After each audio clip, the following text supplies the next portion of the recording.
subukan nilang pumunta dito for the second time. Okay. Hindi nila, they cannot break us anymore. At maninindigan kami sa katarungan, hindi kami maninikluhod sa mga injustice na ginagawa ng pamalaang ito. So lahat, kaya nga natin pinapakita at pinapaalam sa publiko kung ano ang mga panggigipit, pangaharas at yung mga plano na naman nila na lusubin ang Kingdom of Jesus Christ.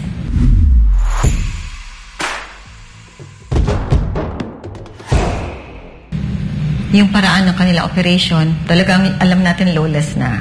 At hindi yun naayon sa batas. May maaasahan pa ba kaming katarungan?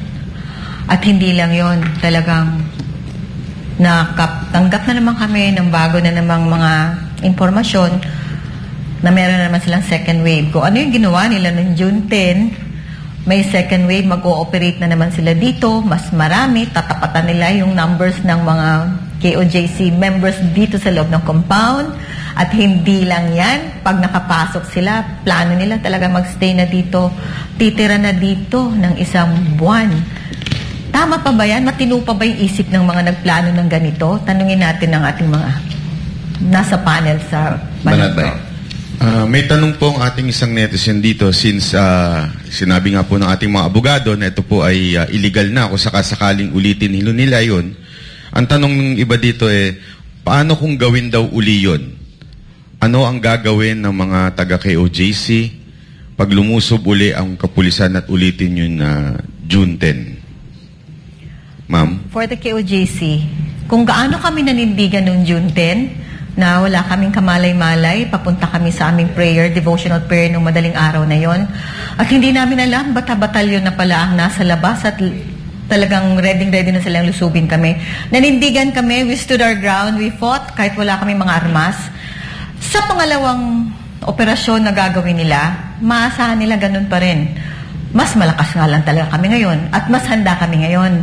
Kaya sa lahat, ito nga, kaya nga natin ginawa na itong press con kasi nga meron na naman silang plano na lusubin ang KOJC compound.